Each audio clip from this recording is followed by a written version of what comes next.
Assalamualaikum warahmatullahi wabarakatuh. Alhamdulillah nahmaduhu wa nasta'inuhu wa astaghfiruh wa na'udzu billahi min syururi anfusina wa min sayyiati a'malina. May yahdihillahu fala mudhillalah wa may yudlil fala hadiyalah. Asyhadu an la ilaha illallah wa la syarikalah wa asyhadu anna Muhammadan abduhu wa rasuluh. Apa khabar semua sidang penonton? Mudah-mudahan Allah SWT memberikan kesihatan dan kesihatan dapat kita gunakan untuk beriman dan bertakwa kepada Allah Subhanahu wa taala.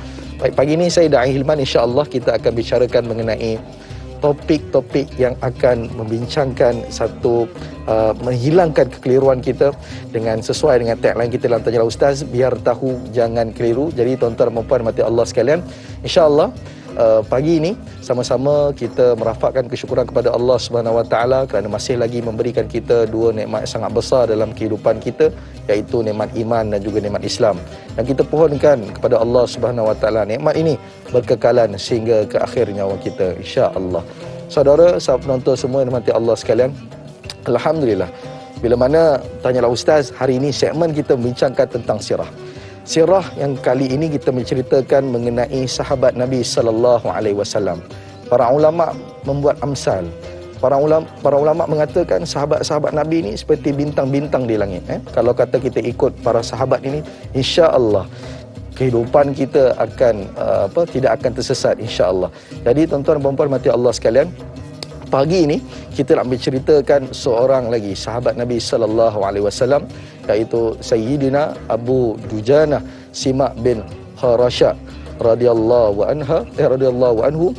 Dan pagi ini siapakah yang akan membicarakan mengenai sahabat Nabi ini? Insya-Allah kita bersama dengan Al-Fadil Ustaz Ilyas Ismail. Apa khabar Ustaz, sihat? Ya, alhamdulillah sihat. Alhamdulillah. Kita bila pakai mask ni Ustaz, rindu nak tengok senyuman Ustaz tu sebenarnya. Saya yakin dan percaya sahabat-sahabat kita di kaca TV pun dia rindu nak tengok senyuman Ustaz tu. Dia makin tembam. Bila pakai pelitup muka ni dia kurang dapat tembam. Jadi dia selamat dekat situ. Dia menyelamat banyak benda. Banyak benda, insya-Allah. Jadi tuan-tuan dan puan mati Allah sekalian, insya-Allah sebelum kita mulakan pembicaraan kita pada pagi ini, kita nak lihat statistik COVID yang terkini. Kita tengok sehingga semalam kita dapat lihat 17,405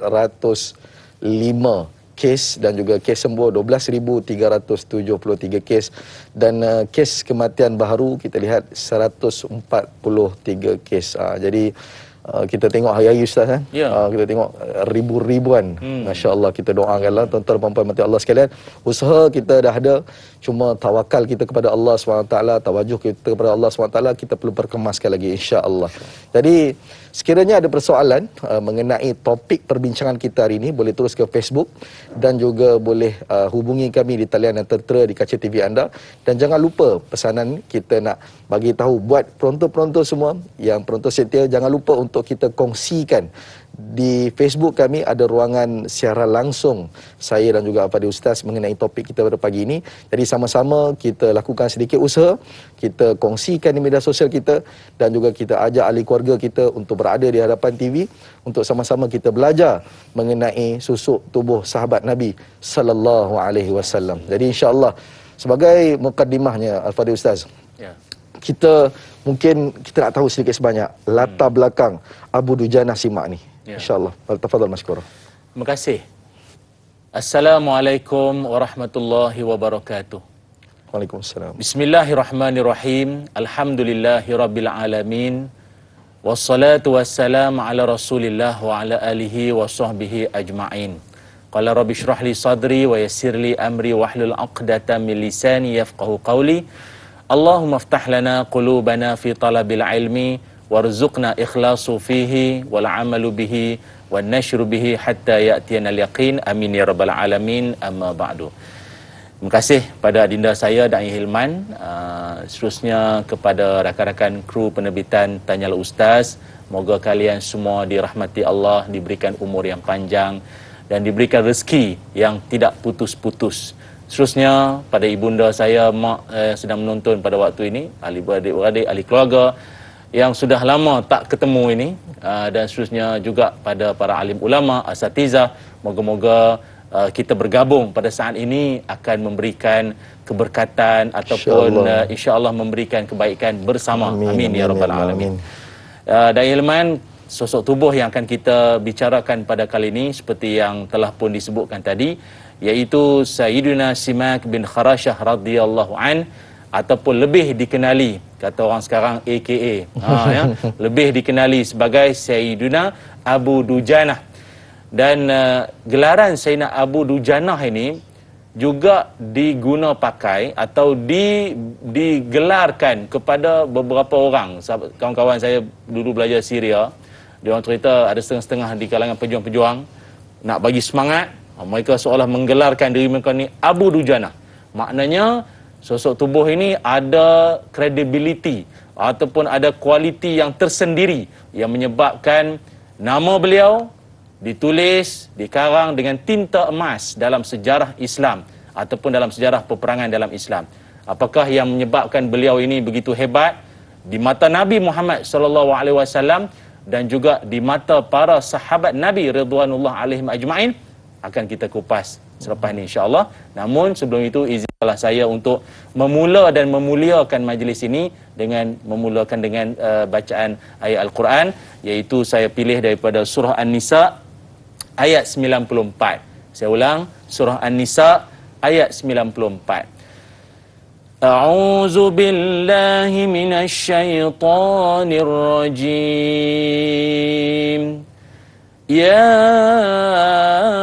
ayyuhalladzina amanu idza darabtum fi sabilillahi fatabayyanu ولا تقولوا لمن ألقى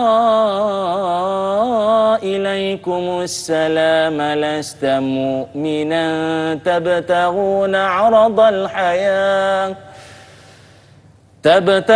عرض الحياة الدنيا فعند الله مغانم كثيرة كذلك كنتم من قبل فمن الله عليكم فتبينوا إن الله كان بما تعملون خبيرا. Sadaqallahul azim. Allah SWT berfirman, wahai orang-orang yang beriman, apabila kamu pergi berperang pada jalan Allah untuk membela Islam, maka hendaklah kamu menyelidik apa jua perkara dengan sebaik-baiknya, dan jangan kamu terburu-buru mengatakan kepada orang yang menunjukkan kepada kamu sikap damai dengan memberi salam atau mengucap 2 kalimah syahadah, engkau bukan orang yang beriman, lalu kamu membunuhnya dengan tujuan untuk mendapat harta bendanya yang merupakan harta benda kehidupan dunia yang tidak kekal. Janganlah kamu gelap mata kepada keduniaan, kerana di sisi Allah ada disediakan limpah kurnia yang banyak. Demikianlah juga keadaan kamu dahulu dapat diketahui oleh orang lain akan keislaman kamu dengan memberi salam atau mengucap kalimah syahadah, lalu Allah mengurniakan nikmatnya kepada kamu.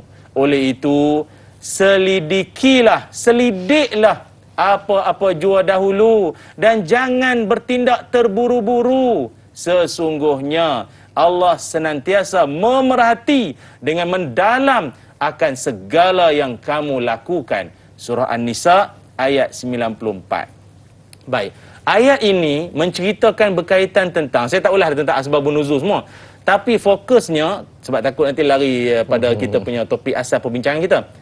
Allah mengajar kita, ataupun kita semua umat Islam ni, khususnya dalam peperangan, sungguh pun jihad sekalipun, awak nak berjihad, nak berperang sekalipun, mesti ada satu sikap. Nama sikap tersebut adalah berhati-hati, cermat dan selidik. Jangan main tebas lah. Tak boleh main serang, semangat tak tentu arah. Tak boleh. Selidik dulu. Ada perancangan, ada penyelidikan, buat research dengan izin. Buat kajian dulu yang kita nak serang ni siapa sasaran. Sepatutnya kena ada sikap teliti walaupun dalam berperang. Setengah orang ingat turun di medan perang, tebas sajalah, mana halang laluan, bagi ya. Tak boleh. Islam aja teliti. Dan dalam ayat 94 surah An-Nisa ini, 2 kali Allah mengulang perkataan atau kalimah fatabayyanu, selidik dulu. Maka kenapa saya terlalu menekankan perkataan fatabayyanu sebanyak 2 kali ini dalam Quran yang kita bacakan tadi ni? Inilah sikap yang ada pada Sayyidina Abu Dujanah radhiyallahu an. Yang saya nak rangkumkan, boleh saya katakan bahawa Sayyidina Abu Dujanah ini, beliau merupakan seorang yang atau sahabat Nabi SAW yang memiliki beberapa kriteria. Antaranya, ini saya kongsikan untuk kata orang kalau dalam filem tu trailer lah. Dia punya, nak kata sinopsis, trailer lah, dia trailer dulu, dia bagi sikit-sikit dulu. Nanti kita akan hurai dengan lebih terperinci. Antaranya, pertama sekali, saya huraikan insya-Allah ada kurang lebih dalam 8 atau 9 lah kita tengok. Pertama sekali, beliau dikenali sebagai seorang yang berani, orang sekarang kata apa? Hati kering. Hati kering. Dia tak peduli, dia tak kisah. Mati itu bukan satu benda yang menakutkan beliau. Malah sering terlibat dalam banyak siri peperangan bersama dengan Rasulullah SAW sampailah zaman Sayyidina Abu Bakar As-Siddiq radhiyallahu anhu. Itu yang pertama, keberanian. Yang keduanya, beliau terkenal sebagai seorang yang ikat serban merah di kepala. Sayyidina Abu Dujanah ni terkenal sebagai seorang yang ikat serban merah di kepala. Pasal apa serban merah? Serban warna lain tak ada. Ada sebab. Dan mengapa menjadi satu simbol bila dia pakai serban merah di kepala tu, apa tanda-tandanya itu? Orang kata red alert ke apa? Tak tahu, nanti kita cerita. Yang ketiga, beliau seorang yang memegang pedang Rasulullah SAW. Yang mana pedang Nabi itu diberikan ataupun diambil oleh Sayyidina Abu Dujanah ini dengan janji. Apa janji tu? Nak dapat pedang ni tapi dengan janji. Apa janjinya? Pun kita cerita nanti. Yang keempat, beliau seorang yang dicemburui oleh sahabat-sahabat Nabi SAW yang lain, yang hebat-hebat. Termasuklah Sayyidina Zubair Al-Awwam radhiyallahu an. Sayyidina Zubair ni dikenali sebagai hawariyu Rasulullah SAW. Maknanya bodyguard Nabi. Kalau Sayyidina Zubair ni, dia ada rasa cemburu terhadap Abu Dujanah, yang mana Zubair ni pun terkenal sebagai bodyguard Nabi. Orang yang memang berada di samping Nabi, jaga keselamatan Nabi pun cemburu dengan Abu Dujanah ni, maknanya Abu Dujanah ni dia ada something atau sesuatu yang kita boleh belajar. Itu yang keempat. Yang kelima, beliau seorang yang melakukan tindakan pelik dalam perang. Apa tindakan peliknya dalam peperangan yang menyebabkan Sayyidina Zubair pun, pasal tak bunuh orang tu? Kenapa tak bunuh musuh tu? Tak jadi bunuh. Tak jadi bunuh. Kenapa? Itu yang kita jawab nanti. Ini bagi banyak janji ni, sempat tak cerita ni? InsyaAllah lah kan? Tak lagi penonton kata, Ustaz cerita banyak trailer. Dah tak cerita. InsyaAllah. InsyaAllah. Yang keenam, beliau seorang yang telah pun membunuh manusia paling jahat, yang mana kejahatan itu mengakibatkan ramai gugurnya para syuhada. Yang syuhada tu pula terdiri dari kalangan para hufaz, penghafal-penghafal Quran. Allah. Dia berjaya bunuh manusia tersebut. Siapakah manusia itu? Kemudian yang ketujuh, beliau juga seorang yang alim dalam peperangan. Rupanya nak perang ni kena alim. Kan nak mengajar sekolah ke, mengajar universiti ke, nak berceramah aja kena alim. Tidak. Nak jadi askar pun, nak jadi prajurit tentu frontliner. Jadi frontliner pun kena alim. Kena ada ilmu. Apakah kealiman beliau yang diakui oleh sahabat-sahabat yang lain dalam peperangan? Dan yang ke-8, ada perbuatan pelik yang kalau nak ikutkan perbuatan Abu Dujanah tu, perbuatan yang Allah Ta'ala dan Nabi murka. Allah dan Nabi murka perbuatan tu, apa yang dia buat tu. Tapi kerana pada hari itu Allah dan Nabi tak murka. Perbuatan apa? Kalau Allah Ta'ala murka dan Nabi murka, murkalah. Pasal apa? Hari itu saja Allah dan Nabi tak murka perbuatan tersebut. Maknanya kalau ikutkan perbuatan tu tak elok dibuat. Tapi kerana pada hari itu Abu Dujanah buat, okey, tak ada masalah, tak dimurkai. Dan yang ke-9, beliau merupakan antara orang yang terawal memeluk Islam dari kalangan orang Ansar. Maknanya sosok tubuh yang nama Sayyidina Abu Dujanah ataupun nama asalnya Simak bin Kharash radhiyallahu anhu ini seorang yang bukan calang-calang lah. Apa bukan kaleng-kaleng? Bukan kaleng-kaleng. Bukan kaleng. Bukan kaleng-kaleng. Ini bukan orang biasa-biasa ni. Orang luar biasa punya kepribadian yang boleh kita kaji dan kita akan teliti sebentar sahaja lagi. Masya Allah. Begitu banyak poin-poin dia, tuan-tuan dan puan-puan Allah sekalian. Jadi, perbanyakkan persoalan kepada Al-Fadhil Ustaz tentang trailer-trailer yang disebutkan tadi itu, insya-Allah. Tapi kita nak berehat seketika. Kembali lagi selepas ini. Biar tahu, jangan keliru.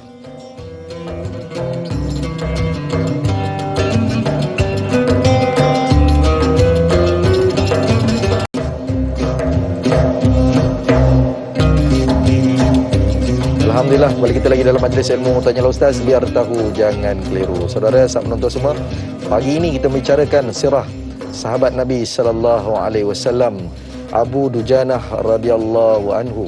Jadi saudara, sahabat menonton semua, pagi ini sudah pasti tadi Al-Fadhil Ustaz ada ceritakan beberapa trailer. Trailer ni yang buat orang suspend dengan izin. Suspend. Jadi insya-Allah Ustaz, disebabkan keterujaan itu, saya tertarik dengan satu soalan di Facebook yang bertuah pada pagi ini. Yang pertama, daripada Hana Wanci. Assalamualaikum Ustaz dan Da'i. Waalaikumsalam warahmatullahi. Bagaimanakah kehidupan Abu Dujanah Simak bin Kharasha, salah seorang sahabat Nabi Muhammad sallallahu alaihi wasallam, seorang jaka berasal dari kabilah Khazraj ini? Mohon pencerahan Ustaz, terima kasih. Biar tahu jangan keliru. Ya, terima kasih. Terima kasih sahabat kita yang menanyakan soalan, rakan kita di Facebook. Sayyidina Abu Dujanah radhiyallahu an, seorang sahabat Nabi yang beliau adalah dari Ansar ataupun ialah daripada Khazraj lah, yang disatukan Aus dan Khazraj menjadi Ansar. Beliau juga terkenal sebagai seorang yang hidupnya sederhana. Bukanlah kata orang yang kaya sangat, berharta sebagaimana Sayyidina Abu Bakar, Umar, Sayyidina Osman. Akan tetapi beliau seorang yang hidupnya sederhana, tetapi sejak daripada muda lagi, beliau ni seorang yang memang dia ni sangat ada sikap, orang panggil sifat kejujuran, integriti itu ada.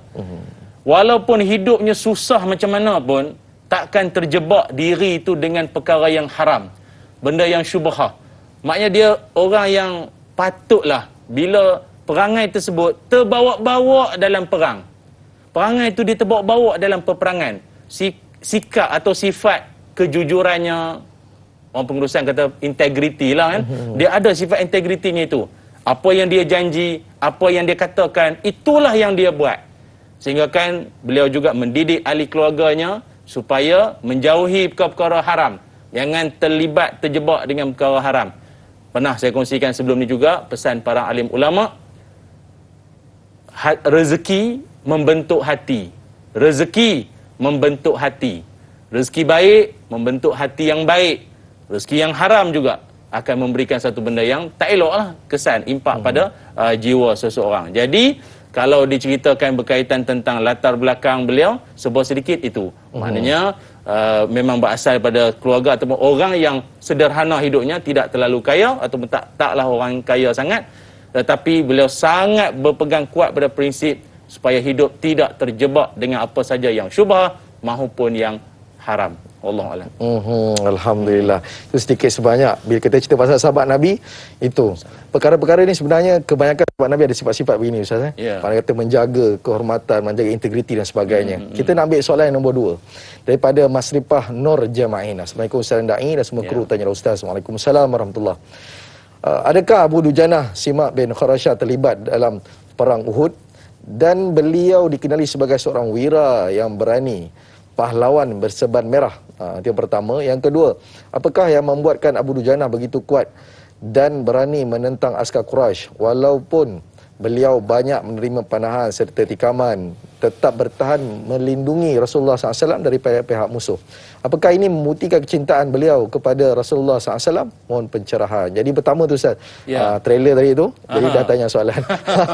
Berserban merah ketika mana perang Uhud ni. Silakan Ustaz. Terima kasih. Muslimin muslimat, para penonton yang dirahmati Allah, terima kasih sahabat kita di Facebook yang mengajukan soalan. Perang Uhud merupakan perang yang begitu dahsyat sekali dalam lakaran sejarah. Kerana banyak iktibar, banyak babak-babak scene yang berlaku di dalam perang tersebut sampai ke hari ini menjadi iktibar buat kita semua. Dia bermula apabila kekecohan di bumi Madinah, yang mana pada asalnya Nabi SAW lebih memilih untuk bertahan di Madinah saja, tak mau keluar daripada Madinah dan perang. Nabi nak mengambil jalan untuk bertahan saja. Tapi rupanya ada di kalangan sahabat-sahabat ataupun generasi yang muda-muda sikit ni, mereka yang tak terlibat dalam perang Badar, yang bukannya lari daripada perang ke ataupun saja tak nak melibatkan diri dalam perang Badar. Perang Badar ni pada asalnya kebanyakan ingat bukannya perang. Masa rombongan Abu Sufyan, mereka ingat sekadar buat roblok, tahan apa, bagi balik barang kami yang dulu kami tinggal di Mekah. Macam tu je. Tak sangka pula jadi perang. Jadi ramai yang macam terkilan, tak dapat menyertai Badar, bersemangat untuk Uhud kali ni kita kena bagi balik, kita kena lawan balik. Macam tu. Maka ramai memberikan usul pada Nabi supaya kita bukan setakat bertahan, kita keluar dan kita lawan, kita perang lah. Maka Nabi SAW pun, okey, Nabi menerima pandangan semua, betul-betul nak perang. Tapi itulah ada cakap-cakap dalam pula kata, janganlah macam tu. Kalau Nabi kata nak bertahan-tahan lah, ikut je lah. Tak payah nak ni semua. Akhirnya, Nabi SAW pun dah siap pakai baju besi lah, betul-betul nak berperang. Namun ada yang kata, ya Rasulullah, terpulang pada Tuhan lah, nak perang ke nak bertahan lah, terpulang pada Tuhan lah. Apa jawab baginda Nabi SAW pada waktu itu? Yang mana kata-kata Nabi ini menunjukkan prinsip tegasnya baginda Rasul SAW, iaitu tidak patut bagi seorang Nabi yang mana bila dia sudah menyarungkan pakaian perang, pakaian besinya itu untuk berperang, maka dia membukanya kembali. Maknanya, sekali dah melangkah ke depan, takkan toleh ke belakang lagi dah. Kita akan terus dengan apa yang telah pun direncanakan. Jadinya, yang menarik dalam perang Badar, dalam perang Uhud juga, ramai pula di kalangan anak-anak muda. Anak muda bukan muda-muda biasa ni. Bawah 15 tahun pun nak ikut perang sekali. Budak-budak. Budak lagi ya. Bukan main game PUBG ke apa. Dah. Yang kecil-kecil ni, bawah 15 tahun pun nak menyertai perang. Dan mereka pun berdiri seolah-olah ya, macam Nabi nak periksa pembarisan lah, seolah Nabi jalan, semua berdiri. Yang budak-budak bawah 15 tahun ni pun tegak berdiri dan kata orang apa, mengkedepankan dada tu. Konon-konon nak nampak macam orang dewasa. Budak-budak kan duk main tu, dia tegak macam tu. Nak nampakkan macam dia tu orang dewasa. Nabi kena budak-budak. Nabi suruh balik. Kecewa. Bukan sekat budak-budak tu yang kecewa. Mak bapak budak-budak tu pun kecewa kerana anak tak terpilih masuk dalam perang Uhud. Apa agaknya resepi ramuan yang Rasulullah SAW terapkan dalam hati mereka ini. Sedari kecil dah ada rasa membara, berkobar semangat nak berjuang fi sabilillah. Kecil-kecil lagi yang usia tu patut pergi main dulu konda-kondi. Main apa lagi ya? Batu seremban. Pergi main lah permainan kampung dulu lah. Dah. Perang tu dulu. Nyawa melayang tu, itu bukan satu hal yang menakutkan, tidak. La ilaha illallah, hebat. Sebab itu daripada kecil-kecil lagi, orang dulu ajar anak-anak, antaranya kemahiran memanah, kemahiran berkuda. Sebab tu Nabi SAW ajar pada kita, terutamanya ibu ayah, ada peluang, ada kesempatan, ajarlah anak as-sibahah wa rimayah. Ajar berenang, ajar memanah. Imam Syafi'i sebagai contoh. Imam Syafi'i atlet. Ingat mengajar surau, mengajar masjid macam tu. Imam Syafi'i juga seorang atlet, pemanah yang hebat. Kata Imam Syafi'i, kalau ada orang cabar aku nak panah 10 kata orang panah tu semuanya tepat, aku boleh buat. Itu Imam Syafi'i, tu hebat. Jadi kalau kita ni di rumah ni baling dat bolehlah. Baling-baling tu melencong ke peti air tempat lain. Tapi boleh dilatih benda tu. Jadi anak-anak dah diajar dari dulu lagi. Dan rupanya dalam perang Uhud tu juga, selain daripada anak-anak muda yang beria-ria nak masuk sama juga, terutamanya juga golongan dewasa. Dan di kalangan mereka tu ada sahabat-sahabat Nabi yang sebelum tu kita mungkin belum pernah dengar nama-namanya, kali ini muncul. Antaranya Sayyidina Abu Dujanah radhiyallahu an. Bila Nabi SAW menghunuskan pedang, dan baginda pun bertanyakan, siapa yang nak pedang ini? Man ya'khudhu hadha saif? bihaqqihi, siapa yang nakkan pedang ini dan memenuhi hak pedang ni. Ramai sahabat-sahabat Nabi yang utama, yang hebat-hebat semua. Ana ya Rasulullah, saya, kami. Tapi seolah-olah Nabi tak menghiraukan. Antaranya Sayyidina Umar, antaranya Sayyidina Zubair Al-Awwam radhiyallahu an, dan sahabat-sahabat Nabi yang lain, Nabi tak ambil peduli sangat. Tapi bila sampai Sayyidina Abu Dujanah ini, dia pun nak, dan dia tanya pada Nabi SAW, "Ya Rasulullah, ma haqqus saif ya Rasul?" Apakah hak pedang ni? Apakah hak kepada pedang ni? Sahabat yang lain semua cakap nak, saya, ana aja. Dia mengaku dia sendiri, dan dia tanya apa hak pedang ni. Lain tak tanya. Dia tanya apa hak pedang ini. Jawab Nabi SAW, tuqatilu bihi fi sabilillah hatta yaftahullahu alaika aw tuqtal. Engkau berperang, ni hak pedang tu ya. Engkau berperang dengannya di jalan Allah sehingga Allah bagi kemenangan kepada kamu, atau engkau sendiri yang dibunuh. Maknanya kalau kita bunyi menang tu syok dah. Bunyi terbunuh tu yang slow sikit tu. Itu hak pedang ni. Apa jawab Sayyidina Abu Dujanah? Dia jawab apa? Ana akhudhu bihaqqi ya Rasulullah. Aku mengambil pedang ini, aku tunaikan hak pedang ini. Tu yang hebat tu. Dan Nabi SAW pun bagi. Bila baginda Nabi serahkan pedang tersebut kepada Sayyidina Abu Dujanah, menyebabkan beberapa sahabat yang lain, antaranya Sayyidina Zubair Al-Awwam radhiyallahu an, macam agak sedikit cemburu. Dia ada jealous sikit. Pasal kenapa Nabi tak bagi kat dia? Kenapa Nabi tak bagi kat dia? Kenapa bagi dekat Sayyidina Abu Dujanah? Kenapa dia tadi dia minta, Nabi tak bagi. Abu Dujanah minta, Nabi bagi.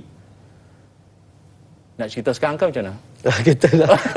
kita nak cerita panjang lagi Ustaz. Kan? Tapi dia panjang lagi Ustaz. Tapi kita berehat dulu lah. Kita bagi Ustaz minum air dulu insya-Allah. Okay. Jadi jangan ke mana-mana. Kembali lagi selepas ini, biar tahu jangan keliru.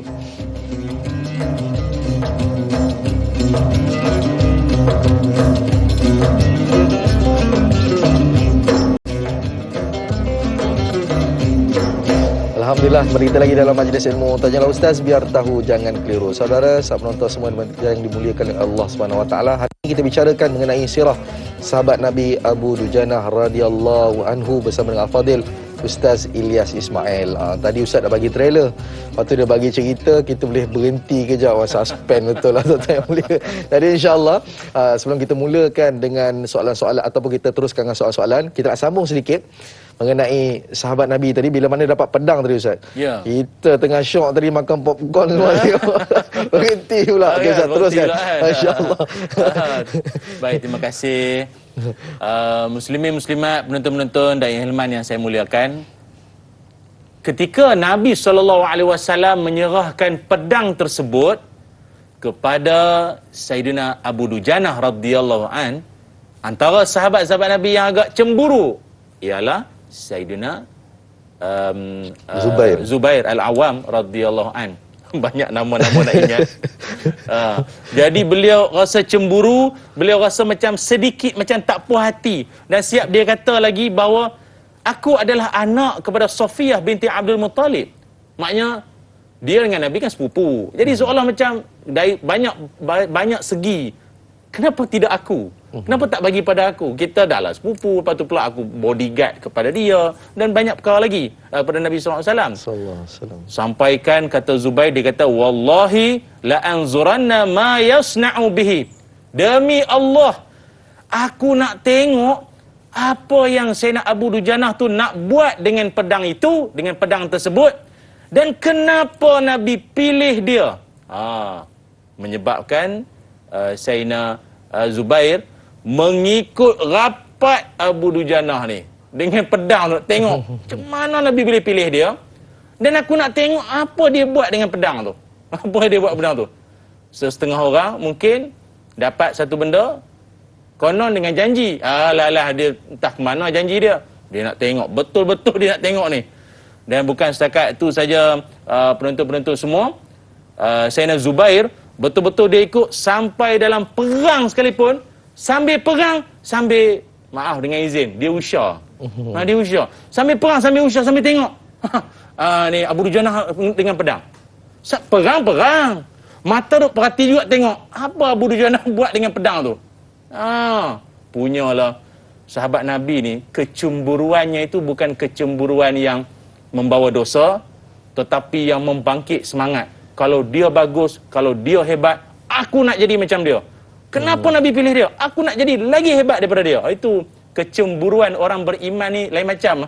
Sebab itu Nabi SAW sebut, tak ada hasad, tak ada kedengkian, tak ada kecemburuan, melainkan pada dua keadaan.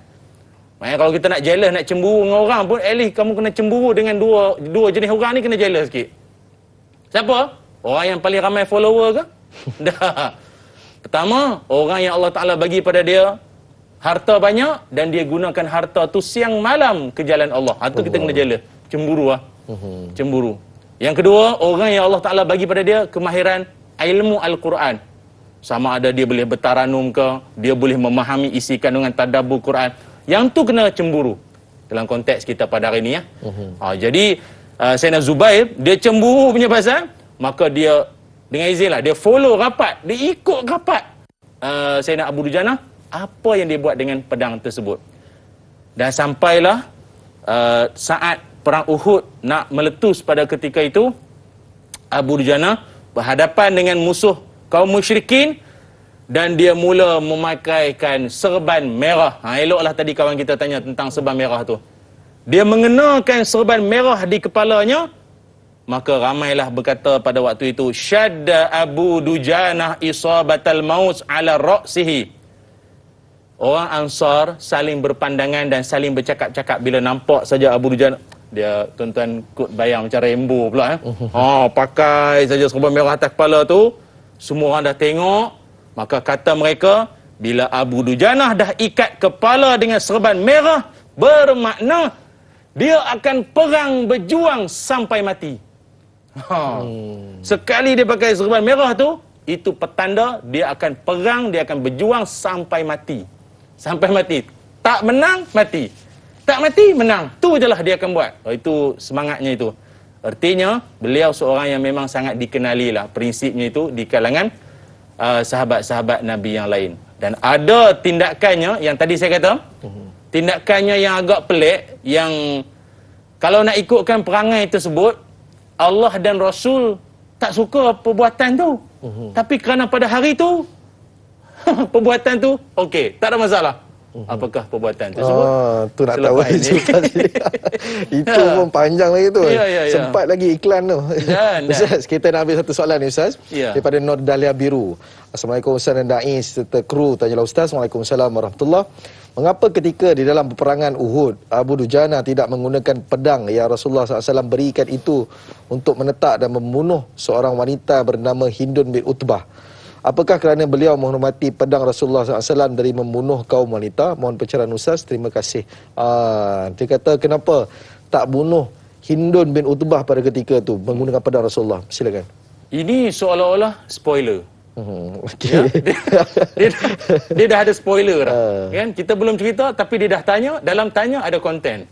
Tapi ini bagus. Menunjukkan penonton kita sekarang ni bukan sekadar nak dihidang saja. Dia dah ada study. Dia ada membaca dah, baru dia tanya. Tahniah kita ucapkan. Ustaz ni peli kan cakap, sungguhlah tuan-tuan. Tuan-tuan ni baguslah penonton yang, yalah tahniah Ustaz dah bersiaran bertahun dah. Maknanya penonton-penonton kita pun ikut sama, kata orang seiring dengan perkembangan ilmu. Alhamdulillah. Rupanya Sayyidina Abu Dujanah ni, walaupun kita cerita ni agak melompatlah sikit, sebab nak meraih soalan penonton kita.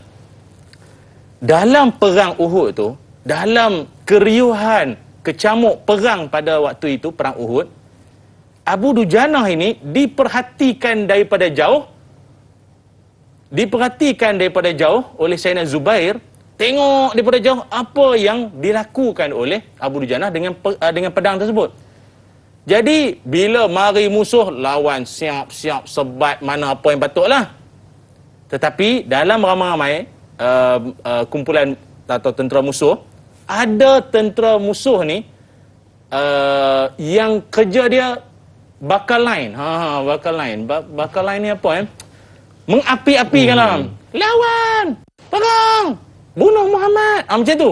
Bunuh Muhammad. Dia jadi tukang sorak macam tu, bagi penyemarak semangat. Bunuh dia, lawan tu. Macam tu. Dan dalam masa yang sama, dia juga kerja dia, nampak mana-mana tentera Islam yang macam dah sakit-sakit, dia pergi bunuh. Dia pergi bunuh. Nampak macam dah terkulai sakit apa, dia pergi bunuh. Ada setengah pendapat mengatakan cara dia membunuh tu adalah dengan menggunakan kuku dia. Menggunakan kuku dia. Pakai kuku ni, tak payahlah bayang Black Panther ke apa dah tuan-tuan. Dia pakai kuku ni. Kuku tu pula dia salut dengan racun. Kalau dia cakar ke dia kenakan pada badan musuh, boleh meninggal. Dia nampak yang dah terkulai-kulai, jatuh sikit, dia pergi bunuh. Sayyidina Zubair mengharapkan supaya Sayyidina Abu Dujanah ni bertemu dengan orang tersebut. Nak tengok ni, jumpa tak jumpa dia. Bagi dia orang jumpa dan lawan. Baru sedap ni. Tapi kata Zubair yang menyaksikan, tu yang saya kata, habis Sayyidina Zubair ni ustaz, dia perang ke tak? Duk tengok orang ni. Sambil perang, sambil tengok. Punyalah kecemburuan tu memuncak sampai tahap tu. Nak tengok apa benda yang hebatnya ni. Rupanya, Sayyidina Abu Dujanah ni, dalam ramai orang, dia sebat, dia piak-piak bagi semua, sampai dekat orang tersebut, tak jadi. Tak jadi nak pancung, tak jadi nak tetak. Menyebabkan Sayyidina Zubair macam tertanya-tanya, pasal pula ni? Memilih-milih pula ni? Kalau dah musuh tu, bagilah semua. Milih-milih. Yang ni bunuh, yang ni tak bunuh. Pasal apa? Ini yang kawan kita tanya tadi. Bila Sayyidina Zubair tanya dengan dekat pada Sayyidina Abu Dujanah sendiri, mengapa kamu tidak tetak saja, bunuh saja musuh tersebut? Apa jawab Abu Dujanah radhiyallahu an? Kata beliau, aku sebenarnya daripada tadi ni dalam lawan-lawan musuh semua, sampai dekat dia saja aku tak jadi nak bunuh. Pasal apa? Rupa-rupanya dia adalah wanita, perempuan. Dia adalah perempuan. Dan perempuan siapa pula? Isteri Abu Sufyan. Abu Sufyan bawa isteri dia. Ini penglibatan suami isteri ni. Dia bawa isteri dia masuk sekali dalam perang sebagai itu. Tadi disebut satu bagi tukang sorak semangat. Lepas tu bunuh mana-mana yang dah nampak terkulai-terkulai, dia bunuh. Itu kerja dia. Jadi Abu Dujanah tak bunuh sebab apa? Sebab perempuan. Ini namanya fiqhul jihad. Fiqh jihad. Yang kita sebut di awal tadi ni, ayat yang kita bacakan tadi, surah An-Nisa ayat 94. Allah Ta'ala ajar apa? Dalam perang, dalam jihad, kau kena selidik dulu. Dan jangan main tebas, main tetak, jangan. Tengok. Oh, perempuan. Oh, anak kecil. Oh, orang tua. Tempat apa ni? Oh, tempat ibadat agama lain. Oh, tak boleh letup suka hati. Tak boleh. Fiqhul jihad tu kena faham. Jadi dia tak bunuh. Itu sebabnya menyebabkan Sayyidina Zubair Al-Awwam radhiyallahu an terdetik dalam hati dia, patutlah Nabi pilih dia. Patutlah Nabi pilih dia. Dia rupanya seorang yang pertama, dia memang berani. Dia memang berani. Kedua, dia alim. Dia alim. Maknanya dia tahu selok-belok dalam peperangan, bukan main masuk hentam je tak. Ketiga, dia seorang yang berjaga-jaga, berhati-hati dalam tiap tindakan dia. Dan yang keempat, dia seorang yang sangat berdisiplin dalam peperangan. Okey, saya nak cerita. Boleh kan nak tanya soalan dulu. Terus. Betul, boleh terus lagi.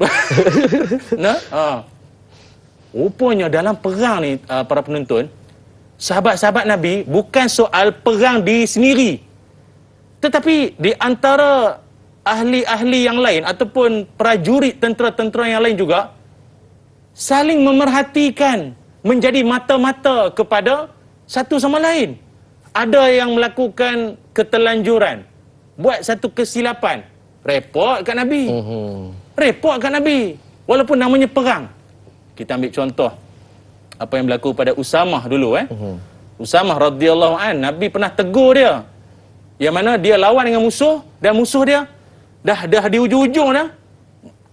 Musuh tu kata, atau musuh dia mengucapkan syahadatain. La ilaha illallah. Tapi Usamah tetap bunuh juga. Sampai ke pengetahuan Rasulullah SAW. Maknanya sahabat-sahabat Nabi yang lain pergi report tak? Report Nabi, ya Rasul. Sebab apa? Ada pelanggaran di situ berlaku. Bagi kita, musuh tu dah mati, sudahlah, tak payahlah panjang cerita. Dah. Prinsip kena jaga, walaupun dalam jihad, dalam perang. Nabi tegur. Nabi tanya dia, kenapa kamu bunuh dia? Bukankah dia dah menyebutkan la ilaha illallah? Walaupun asalnya dia kafir, tapi dia mengucapkan la ilaha illallah. Kenapa kamu bunuh dia? Apa jawab sahabat Nabi tu? Dia jawab la ilaha illallah tu ya Rasul untuk nak menyelamat diri ya. Dia nak konon-konon dia kata tu sebab dia nak selamatkan diri dia. Tu yang disebut la ilaha illallah tu bukan betul-betul daripada hati dia. Apa jawab Nabi SAW? Adakah kamu belah dada dia? Kamu tahu ke isi hati dia apa? Apa nak jawab di hadapan Allah nanti kalau kalimah la ilaha illallah tu menjadi saksi pada dia? Tu dia. Nabi mengajar kita apa? Satu iktibar penting, jangan nilai hati orang. Jangan duk main menilai hati orang. Nampak satu orang bagi sumbangan ke, nampak satu orang buat benda baik, riak, nak menunjuk, tak. Hai, tenang. Jangan kita main tuduh. Awak tahu ke hati dia apa? Ataupun mari satu orang tegur dia pula. Tegur kawan yang satu orang ni, yang tegur tu pula kena hentam. Engkau yang tegur pun macam kau betul sangat. Kau boleh buat macam dia. La ilaha illallah. Apa ni? Kenapa kita suka nak menghakimi hati orang? Nabi ajar, Nabi tegur ni perbuatan-perbuatan ini. Baik. Maka seterusnya, seterusnya kita berehat dulu Ustaz. Okey. Jadi insya-Allah tuan-tuan dan puan-puan mati Allah sekalian, kita akan berehat seketika. Kembali lagi selepas ini, biar tahu jangan keliru.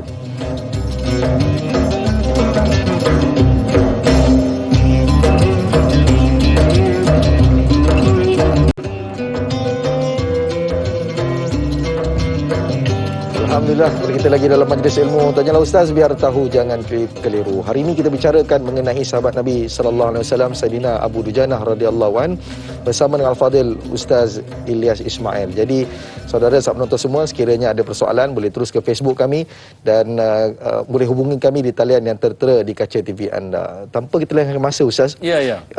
Sebab kita bila sirah ni terkejar-kejar sikit sebab apa kita nak habiskan plot yang kita nak ceritakan. Ya, Ustaz, tadi saya teringat bila mana Ustaz kata dia sebut mengenai Rasul tidak setuju, Allah tidak setuju, tapi pada ketika hari itu Allah dah redha perbuatan itu kepada Abu Dujanah. Perbuatan apa tu Ustaz sebenarnya? Dia sikit je sebenarnya. Tapi dia punya gempak tu, tu yang menarik perhatian tu sebenarnya. Tapi sikit-sikit pun kita boleh belajar sesuatu.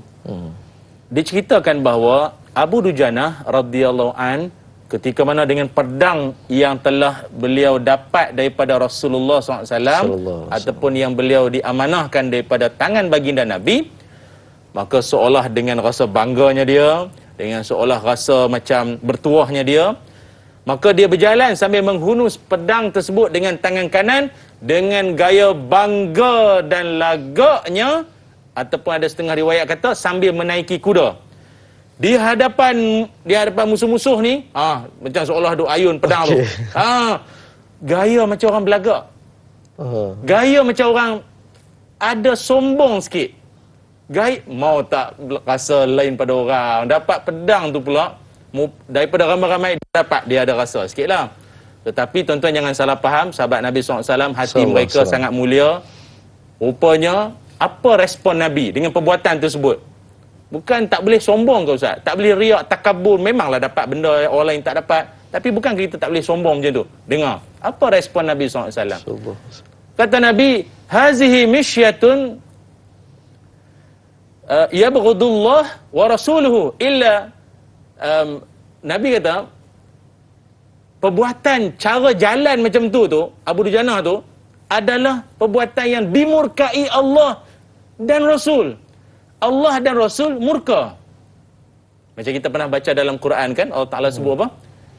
Wala tamshi fil ardi maraha. Jangan berjalan di atas muka bumi dalam keadaan berlagak sombong. Tentang awak pakai kereta besar, kereta mewah, sisi tinggi ke apa, kereta sebelah kereta halus, kereta kecil ya. Jangan sombong sangat. Kereta besar pun kereta jabatan, bukan kereta awak. Jangan berlagak sangat. Macam kereta sendiri Tapi kata Nabi SAW, sungguh pun cara jalan tu Allah murka dan Nabi murka. Hari ini Allah dan Rasul tak murka. Allah dan Rasul tak murkai cara jalan tersebut. Sebab apa? Satunya, ia merupakan satu perkara yang bertuah. Satunya nak tunjuk depan musuh. Dia macam ni lah. Istilah yang sama macam saya sebut tadi. Dia macam nak bakar line lah. Kalau orang hari ni, anak-anak muda kata press motor, dia motor yang kuasa tinggi lagi tu. Yang tu kat cai ya, prak. Musuh-musuh prak. Dia dia ada, faham tak? Sebelum nak perang tu dia ada dalam sikit. Kan bahasa dulu pedang ah. Ni Nabi bagi tu. Ni pedang yang ada kemuliaannya ni, aku pegang ni bakal lain sikit. Tu dia punya simbol di situ. Memang perbuatan tu kelihatannya Allah Taala murka dan Nabi murka, kata Nabi. Tapi pada hari ini dengan perbuatan tersebut, dia seolah macam menyemarak semangat. Dia situasi orang nak perang ni dia lain. Dia tak boleh sama dengan situasi orang tenang-tenang. Dia takkan sama. Dan kemudian diiringi dengan syair ataupun nasyid untuk masuk dan berperang. Adalah syair, baik-baik syairnya ataupun alunan untuk menyemarakkan semangat. Rupanya alunan nasyid ke syair ini juga diperlukan buat prajurit-prajurit orang yang nak masuk berperang ni, sebagai nak bakar semangatnya itu. Jadi kalau kena pada keadaannya, sesuai pada suasananya, maka ianya dibolehkan. Orang kata hiburan mu tak boleh apa tak? Ada pada waktunya, kena dan sesuai dengan objektif matlamatnya, maka perkara itu boleh menjadi kebaikan. Malah insya-Allah boleh berpahala pula. Masya Allah. Ini yang kata apa, psycho di peperangan ni kan. Belum mula lagi dia dah psycho dulu Ustaz. Betul. Jadi Ustaz, bila mana kita cerita pasal Abu Dujanah ni, dia ada berapa, Ustaz kata ada trailer, dia ada berapa part yang mana kita kena belajar dan sebagainya. Jadi Ustaz, Abu Dujanah ini dikatakan orang yang tadi Ustaz kata integriti, dan kata orang yang ada pakai serban, orang yang dapat pedang. Tapi kehidupan Abu Dujanah ni bila mana dengan para sahabat lain, ada ke kisah-kisah yang kita perlu ambil iktibar lagi Ustaz? Silakan. Ada juga yang menceritakan bahawa Sayyidina Abu Dujanah radhiyallahu anhu seorang yang sangat mementingkan apa jua yang masuk ke mulut, masuk ke perut. Bukan setakat beliau saja, ahli keluarganya juga sama. Dan perangai yang sama juga berlaku kepada Sayyidina Abu Bakar As-Siddiq, Sayyidina Umar, tokoh-tokoh hebat, Imam Syafi'i. Mereka ni ada satu perangai tau. Tahu saja benda tu, benda yang haram, benda yang tak jelas sumber syubhah, dia muntahkan balik. Sayyidina Abu Bakar muntahkan balik kurma yang dia makan, sebab tahu kata itu daripada sumber yang syubhah. Ada yang mengatakan sumber daripada ramalan, benda-benda, ialah duit tak betul kan. Imam Syafi'i rahimahullah pernah juga dalam keadaan yang sama. Ada yang mengatakan menahan diri daripada makan beberapa hari, sebab kerana termasuk ada satu makanan yang rupanya itu ada sumber yang tak betul. Wallahu ta'ala alam. Tapi ini menunjukkan bahawa sifat atau orang soleh terdahulu ni, benda yang masuk dalam mulut dan perut ni satu benda yang sangat sensitif. Dia sensitif sangat. Memastikan terlebih dahulu, kalaupun lapar, kalaupun rasa hidup susah sangat, janganlah jalan haram yang dipilih. Tu saja. Lapar ni satu kehinaan ke? Sungguh pun kita di tanah air diuji dengan keadaan yang agak membimbangkan, bertambahnya golongan-golongan yang B40 lah apa semua ni kan. Kita kata pendapatan yang terlalu, ada yang sampai hilang pendapatan lagi dah, niaga pun tak laku dah. Jadi ramai yang susah, ramai yang kelaparan. Adakah kelaparan itu satu kehinaan? Tidak. Nabi SAW dan para sahabat pernah keluar di malam hari satu ketika. Nabi keluar, Nabi bertembung dengan Sayyidina Abu Bakar dan juga Sayyidina Umar. Tanya, kenapa ni keluar malam-malam ni? Ya Rasul, kami lapar ya Rasulullah, lapar. Kata Nabi, aku pun lapar. Aku pun lapar. Allah. Jadi tenang. Rakyat, masyarakat semua. Rakyat macam yang berhormat pula. Terbawa-bawa. Terbawa-bawa. Jadi penonton-penonton semua bertenang. Jadi jangan bertendang. Bertenang. Rupanya Nabi juga lalui rasa lapar yang sama. Nabi juga lalui. Padahal Nabi boleh tadah tangan, ya Allah, gunung tukar jadi emas. Tetapi jangan sesekali memilih jalan haram untuk mengenyangkan perutmu. Pesan di saya dan semua juga para penonton yang mungkin di kalangan anda yang work from home, BDR, bekerja daripada rumah, tolong dengar sini molek-molek. Dengar molek. Dengar sini elok-elok tuan-tuan semua. Jangan sampai diistilahkan sebagai makan gaji buta pula. Jangan. Anda yang kerja, ingat di luar sana ramai yang walaupun stay at home, ada orang work from home, ada orang no work tapi stay at home. Kerja tak ada tapi kena duduk rumah. Susah hidupnya. Jadi bagi anda yang gaji bulan hidup jalan walaupun keadaan pandemik semua ni tapi dia masih gaji berjalan, ingat, tuan-tuan ada pekeliling yang telah ditetapkan. Ada polisi bekerja dari rumah yang mesti dijaga. Kalau saya boleh saya kaitkanlah. Contohnya tuan-tuan, kalau kebanyakan di kalangan kaki tangan awam, penjawat awam, apa antara polisi tuan-tuan kena ingat?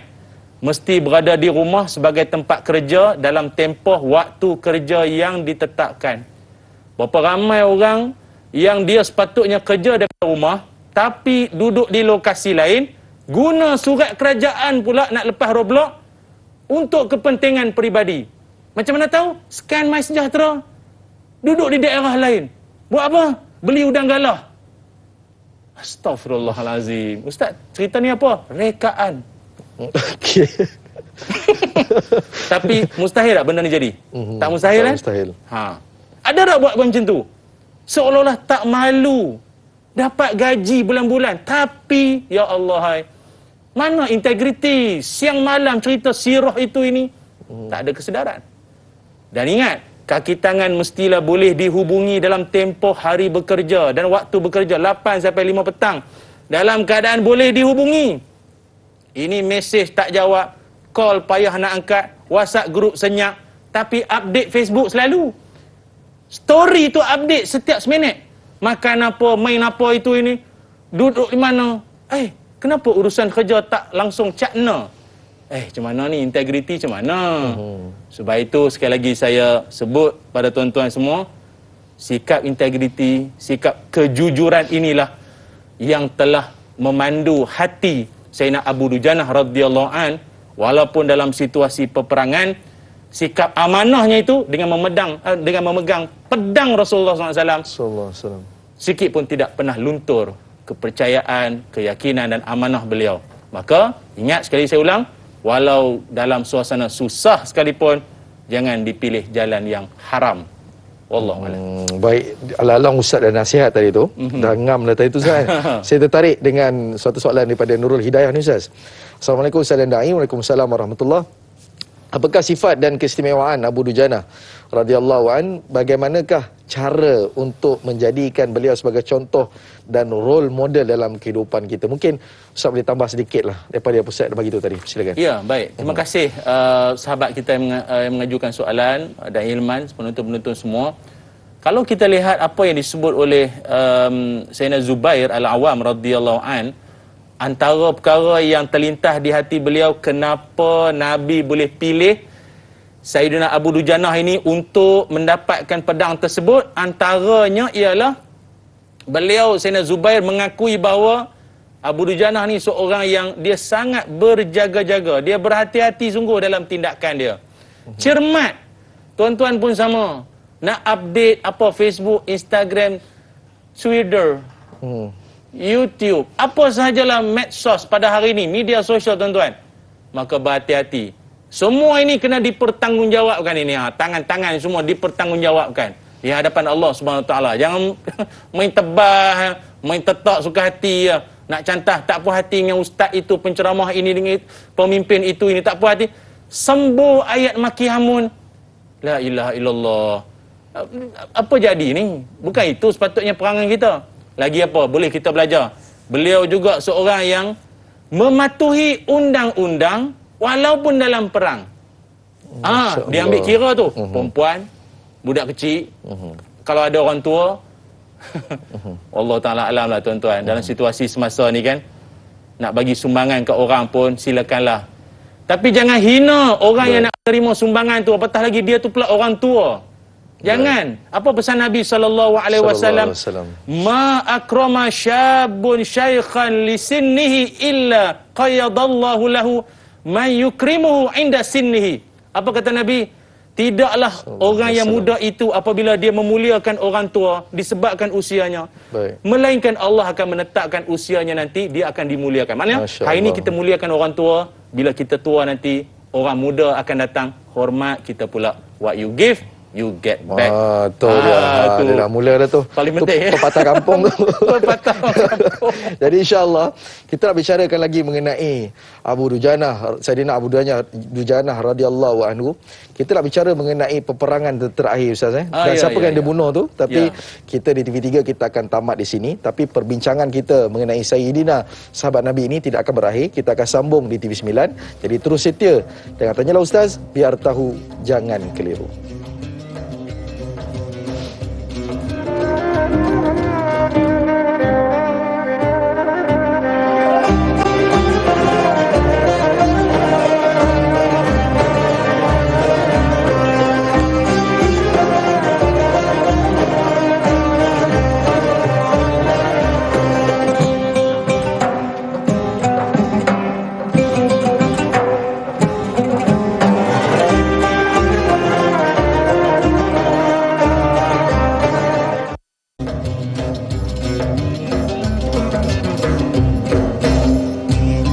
Alhamdulillah, kembali kita lagi dalam majlis ilmu Tanyalah Ustaz, biar tahu jangan keliru. Alhamdulillah, sahabat nonton semua, terima kasih lagi, masih lagi bersama-sama dengan kami, masih lagi setia dengan Tanyalah Ustaz.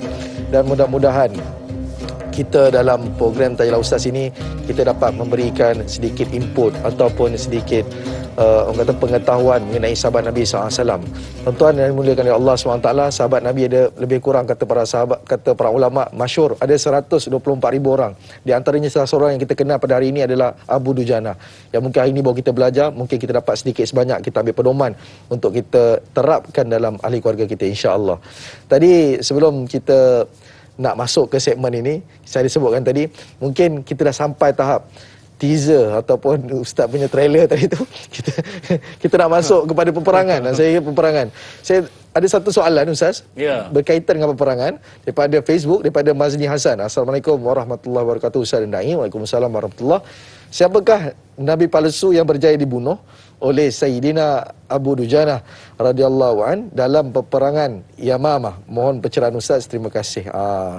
Jadi siapakah Nabi palsu itu? Tadi nak target perang apa? Dia nak bagi tahu perang apa. Jadi adakah ini perang yang Ustaz sebutkan ada ramai hufaz meninggal dan sebagainya ataupun perang yang lain? Silakan. Terima kasih. Muslimin muslimat yang dirahmati Allah Taala sekalian.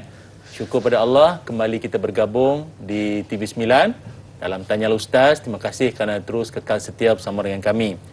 Dan kita masih lagi membincangkan tentang kehebatan sosok tubuh Sayyidina Abu Dujanah radhiyallahu an, yang juga dikenali sebagai seorang yang berserban merah, seorang yang berani, seorang yang begitu jujur, seorang yang alim dalam jihad, dalam peperangan. Dan sekarang tibalah masanya kita masuk pada satu lagi episod penting dalam hidup Sayyidina Abu Dujanah radhiyallahu an, yang lebih menampakkan kepada kita patutlah Nabi memilih Sayyidina Abu Dujanah sebagai seorang yang layak ataupun yang sesuai untuk menerima pedang tersebut tanpa menafikan kemuliaan sahabat-sahabat Nabi yang lain. Sebab setengah ulama kata sahabat-sahabat Nabi yang lain semua ada keistimewaan masing-masing. Penulis wahyu, mufti di kalangan sahabat, ada yang masing-masing ada kehebatan. Dan ini Allah nak mengangkat darjat beliau, nak menunjukkan bahawa ini pula kelebihannya yang ada pada Sayyidina Abu Dujanah radhiyallahu an. Baik. Balik pada soalan sahabat kita tentang Nabi palsu. Nabi palsu ni merupakan salah satu daripada tanda-tanda dunia nak menuju kiamat. Nabi SAW sebutkan takkan berlaku kiamat sehinggalah munculnya Dajjalun, Kazzabun, 30 kurang lebih jumlah mereka, Nabi-Nabi palsu. Wahum yaz'amuna Rasulullah. Mereka mengaku bahawa mereka itu adalah pesuruh Allah. Jadi salah satu daripada Nabi-Nabi palsu tersebut adalah, atau Nabi yang fake. Ini kan akaun fake ni. Adalah nama beliau Musailamah Al-Kazzab. Al-Kazzab itu maknanya si pembohong. Yang memberikan gelaran si bohong itu adalah Nabi Muhammad SAW sendiri. Okey, dan ada yang menyebutkan juga bahawa yang membuat kekacauan sebab zaman pemerintahan Saidina Abu Bakar As-Siddiq radhiyallahu an, banyak dugaan golongan yang tak mau bayar zakat, golongan murtadin ataupun golongan murtad ni pun ramai. Dan antara yang buat kacau ni ada 9 orang. Yang buat kacau ni, memesong akidah orang ni, ada 9 orang, setengah pendapat kata. Dan ada juga di kalangan 9 tu perempuan. Perempuan tu pun mengaku dia Nabi. Jam. Dan lagi bestnya pula, bukan best, tak best Dan lagi peliknya lagi, dia kahwin dengan Musailamah. Elok, laki bini Nabi. Siapa umat? Nah, dua-dua laki bini, eloklah kahwin. Bini mengaku Nabi, laki pun mengaku Nabi. Musailamah dan juga wanita tersebut. Cumanya, walaupun kita kata, apalah orang macam ni, Musailamah mengaku dia pula Nabi. Sungguh pun dia macam tu, kata budak-budak sekarang kata masuk air. Orang masuk air tu kan. Pening-pening dia ni apa mengaku Nabi pula. Agak-agak dia ada tak follower? Pengikut dia ada tak? Ribuan orang, puluhan ribu yang ikut dia. Maknanya pengaruh dia bukan biasa-biasa. Ajaran sesat ni daripada dulu. Maka disebabkan dia boleh mempengaruhi ramai orang, maka dia boleh membentuk satu bala tentera menentang pasukan daripada ataupun tentera Islam yang diketuai oleh Sayyidina Khalid Al-Walid radhiyallahu an. Ini ketua tentera Islam yang begitu terkenal dalam sejarah, Khalid Al-Walid, yang dalam peperangan tersebut, perang yang sangat dahsyat sekali dalam sejarah. Sebab apa? Ramai yang gugur syahid atau ramai yang juga yang mati, yang meninggal dunia, lagi ramai mati, lagi marak dia punya perang tu berlaku. Secara psikologinya, ada setengah orang, dia tengok orang jatuh gugur syahid ataupun gugur mati, dia jadi lagi semangat. Psikologi peperangan. Ada setengah-setengah kata macam tu.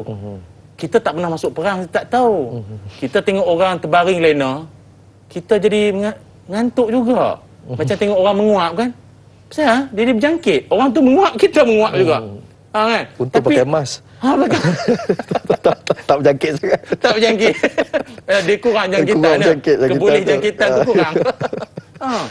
Tapi dalam perang Yamamah yang menentang Musailamah Al-Kadzab ni, menyaksikan, makin ramai yang jatuh, yang gugur, yang mati, malah lagi bersemangat lawan. Sampai kan satu babak yang menariknya ialah Musailamah ni agaknya dengan kekuatan puluhan ribu tenteranya pun dia takut, akhirnya dia berundur. Dia berundur masuk ke satu kawasan yang ada yang menyebutkan ia sebagai kebun kematian, taman kematian. Nah, dia takut. Dia masuk dalam kawasan tersebut, semua lock, semua kunci, semua tutup rapat pintu. Nak melindungi ketuanya itu, Musailamah tu sendiri. Dia takut tu. Kan, bersembunyi. Atau kita nak raih soalan seterusnya? Tak, kita boleh teruskan insya-Allah. Sedap lah. Sedap. Bila dia lari, dia berundur masuk ke taman kematian tu, semua tentera-tenteranya dengan izin lah cover dia, melindungi dia, tutup supaya tentera-tentera Islam tak dapat mara dan bunuh Musailamah tu. Semua jaga ketua lah. Tentera Islam, tuan-tuan kena ingat, orang yang Allah Ta'ala nobatkan mereka ni sebagai radhiyallahu an. Mereka ni Allah redha dan mereka pun redha pada Allah Ta'ala ni, golongan yang memang Allah Ta'ala bagi saja ilham idea. Dalam kalangan tentera Islam yang ketika itu macam kebuntuan. Macam mana nak buat ni? Nak membolosi pintu yang telah pun dikunci rapat, tak boleh nak masuk. Musailamah kat dalam sana, macam mana nak masuk? Muncullah seorang lagi tokoh yang taklah kita hurai panjang, nanti jadi tajuk dia pula. Mungkin akan datang ke apa? Namanya Sayyidina Al-Bara. Al-Bara Ustaz. Banyak kita nak cerita tu. Dia, sabar jap. Potong kona. Potong kona. Sebab bila dah sebut nama baru ni, saya menarik. Tapi kita berehat seketika boleh Ustaz, insya-Allah. Boleh. Kita kembali lagi selepas ini. Biar tahu, jangan keliru. Jangan ke mana-mana, insya-Allah.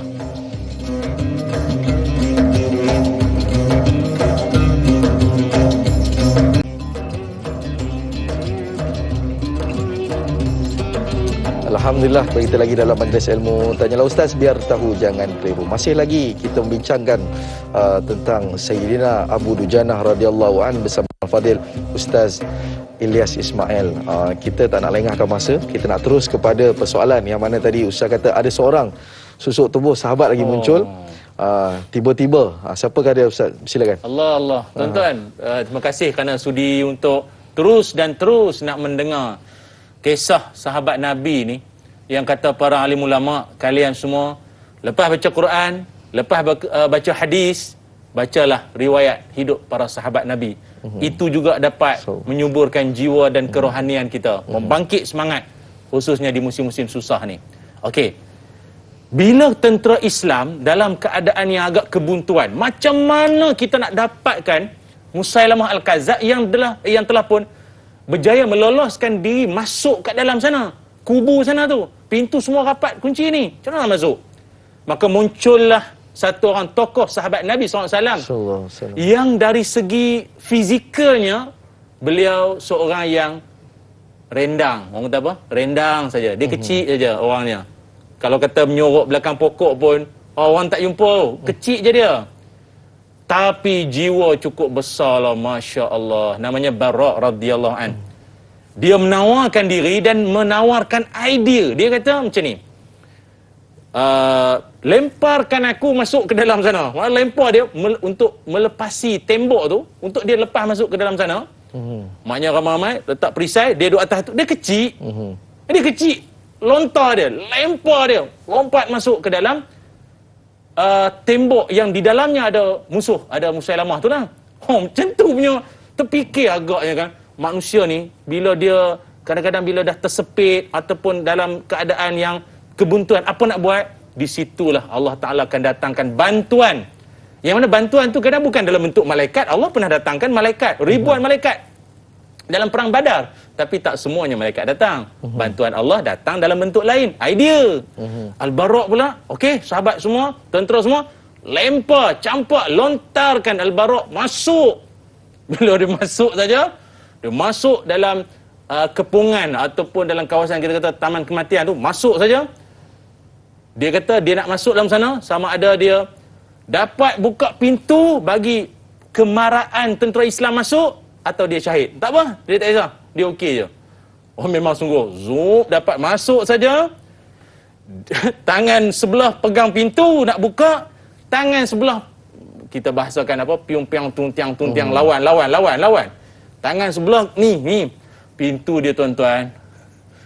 Pintu dia bukan pakai ensel tu, buka selap macam tu. Pintu besar tuan-tuan. Macam mana nak buka tu?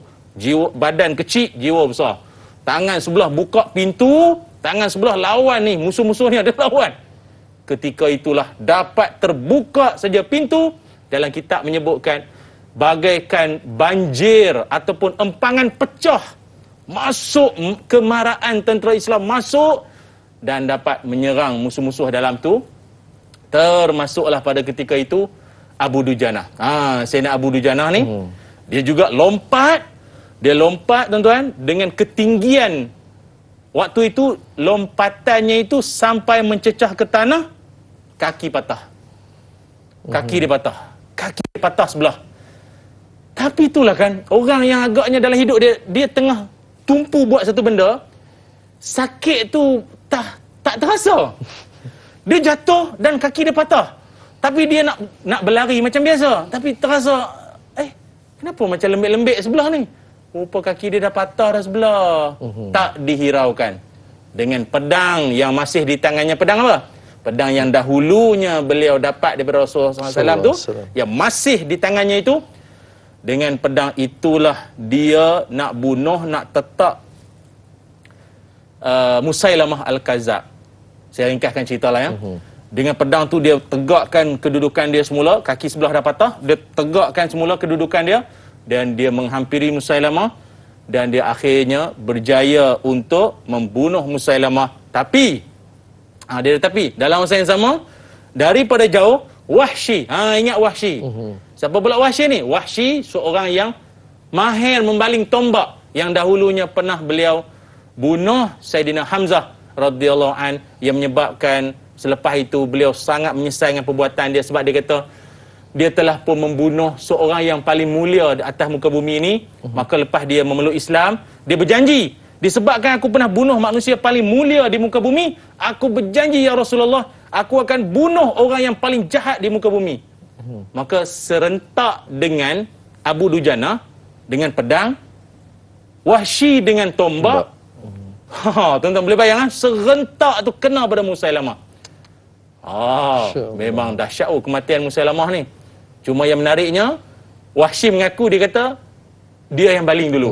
Bukan Abu Dujana sampai dulu, dia yang baling dulu. Tapi tak apa, kata dia, kita jumpa akhirat nanti. Kita tengok siapa buat dulu. Siapa yang menjadi punca kematian Musailamah dulu. Itu sahabat-sahabat Nabi pun maknanya sampai tahap itu dia nak tengok juga siapa yang buat dulu. Tapi tak kisah, akhirnya mati. Cuma akhir riwayat yang berlaku pada Sayyidina Abu Dujanah inilah yang agak meruntun jiwa kita, sebab hati kita, di mana beliau setelah usai saja bunuh Musailamah Al-Kazzab, tentera-tentera Musailamah mengepung Abu Dujanah, sehingga kan kepungan tersebut tentera Islam pun tak nampak dah mana Abu Dujanah ni. Kepungan yang terlalu rapat, dan mereka memperlakukan beliau belasah, tetak, pukul, dan akhirnya mati syahid. Dan pada waktu itu juga, sebelum Abu Dujanah menutup matanya atau meninggal dunia, beliau sempat untuk melihat panji Islam ditegakkan di bumi Yamamah. Panji La ilaha illallah Muhammadur Rasulullah. Begitulah riwayat yang berakhir dengan, bagi kita, kemenangan lah. Dapat syahid tu gelaran kemenangan lah tu. Betul. Yang sangat membawa inspirasi pada kita. Walaupun hidup susah, tapi jangan memilih jalan haram sesekali. Tapi bawalah kemenangan itu dengan semangat kejujuran. Allah pasti tolong. Wallahualam. Inilah kerisauan para sahabat, tuan-tuan dan puan-puan yang dimuliakan oleh Allah SWT. Para sahabat, Abu Dujanah seorang Ansar, tapi mati dalam keadaan syahid sebagai seorang muhajir dalam peperangan. Ini yang kita nak, tuan-tuan dan puan-puan Allah sekalian. Mudah-mudahan kisah ini banyak kita ambil pelajaran, insya-Allah. Ustaz, kita nak ambil satu lagi soalan daripada Facebook, daripada Johari Hasnah. Assalamualaikum Ustaz dan Da'i serta kru dan mati Allah sekalian. Apakah amalan-amalan yang dilakukan oleh Abu Dujanah radhiyallahu anhu yang boleh kita amalkan? Apakah jasa pengorbanan Abu Dujanah? Mohon pencerahan Ustaz biar tahu, jangan keliru. Walaupun secara jujur saya sendiri tidaklah membaca secara terperinci apakah amalan-amalan khusus beliau, jika ada dicatatkan. Lepas subuh baca apa, lepas isyak baca apa, hujung minggu buat apa. Tidaklah sampai ke itu saya punya bacaan. Mungkin ada para alim ulama di luar sana ada maklumat yang lebih terperinci lagi, boleh kongsikan di ruangan Facebook kita, boleh kan? Di Tanya Ustaz pun boleh, sangat dialu-alukan. Tetapi secara umum, menerusi kisah yang masyhur yang kita kongsikan tadi ini, dapatlah saya simpulkan beberapa perkara yang boleh dirangkumkan soalan tadi tentang apa, pendidikan anak-anak kan. Khususnya kita yang work from home ataupun PDPR sekarang ni. Berjihad juga tu, berjihad. Seorang anak sekolah menengah, bapa tengah meeting, internet begitu lah. Pusing loading kan. Meeting pengerusi mesyuarat pula duk kerah macam ni. Rupa bukan kerah apa, line tak ada kan. Baiklah, apa yang kita boleh belajar? Pertama sekali saya nak kongsi dengan para penonton semua, didik anak-anak kita dengan sifat keyakinan dan keberanian. Yakin bercakap, berani menyatakan kebenaran. Anak kita kalau dia buat salah, tegur dia tanpa mengherdik dia. Kenapa ada anak-anak dia takut nak mengaku bahawa dia bersalah? Sebab mungkin kita pernah herdik dia.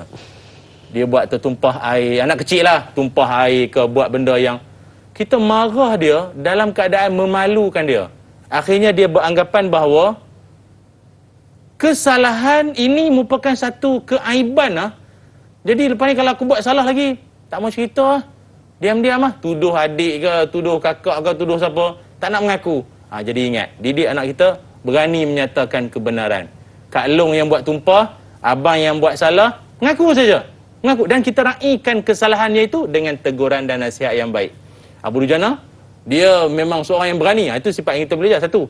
Yang keduanya, seorang yang mahir dalam peperangan, alim pula dalam peperangan. Jadi boleh didik anak-anak kita supaya jadi orang yang dia ini kalau dalam pelajaran tu fokus pada pelajarannya. Fokus pada pelajaran, bersungguh-sungguh dalam pelajaran ni. Kenapa? Bukan sekadar memikirkan masa depan dia saja, memikirkan masa depan umat. Dulu saya pernah buat satu program di sebuah MRSM. MRSM mana saya buat dulu ya. Tapi itulah terkesan sampai hari ni, ingat saya tanya pada pelajar-pelajar tu, adik-adik semua sila tuliskan, bagi arahan lah. Tuliskan kamu cita-cita nak jadi apa dan kenapa nak jadi itu. Kenapa? Contoh nak jadi bomba. Kenapa nak jadi bomba? Tak jadi poli ke, tak jadi penceramah, jadi da'i apa? Tiba ada seorang tu, dia tulis, dia kata dia nak jadi doktor. Terkejut kat saya, jadi doktor. Saya ingat jawapannya, jawapan common lah, jawapan biasa, klise kan. Dia kata, saya nak jadi doktor sebab ayah saya ada kencing manis. Saya nak, kalau boleh saya sendiri rawat dengan tangan saya, ayah saya. Saya sendiri nak rawat ayah saya jika diizinkan Allah. Menangis satu dewan dengan penceramah sekali. Masa tu lah. Penceramah tu menangis. Penceramah tu menangis juga lah. Penceramah tu lah. Baju kuning. Baju kuning apa? Nangis. Hebat Maknanya dia ada wawasan jauh. Dia bukan setakat nak jadi doktor ke, jadi apa career, setakat cari makan. Tidak. Tapi untuk khidmat. Jadi tuan-tuan semua, kita membesarkan anak-anak kita yang merupakan khalifah ini dengan harapan dia boleh khidmat. Tengok, jadi da'i, jadi seorang penyampai, jadi seorang berkongsi ilmu dengan masyarakat. Bagus. Untung mak ayah, tuan-tuan pun sama. Bukan dia sajalah, ramai lagi lah di luar sana tu. Ini penerbit kita semua ni orang hebat-hebat ni. Akhirnya, at the end of the day, di hujungnya dia jadi orang yang sumbang bakti balik pada masyarakat. Tu kita nak. Tu yang kedua. Dan yang ketiganya adalah seorang yang benar-benar berpegang pada amanah. Ini kita nak. Didik anak-anak kita sifat amanah. Barang dia, mainan dia, apa yang kita bagi kat dia, suruh dia jaga elok-elok. Dia jangan biar dia campak mana, tak kasut tak sebelah mana, sebelah rumah jiran ke apa. Hei, kasut sendiri jaga sendiri. Jaga sendiri. Mana kasut tadi? Susun di sini. Disiplin. Ajar dia bertanggungjawab terhadap amanah sekecil-kecil benda. Nanti kalau dia dapat jawatan, dia pegang pemerintahan, dia akan bersifat amanah. Bahawa itu bukan setakat hubungan amanah dia dan manusia, tapi ini amanah dari Allah.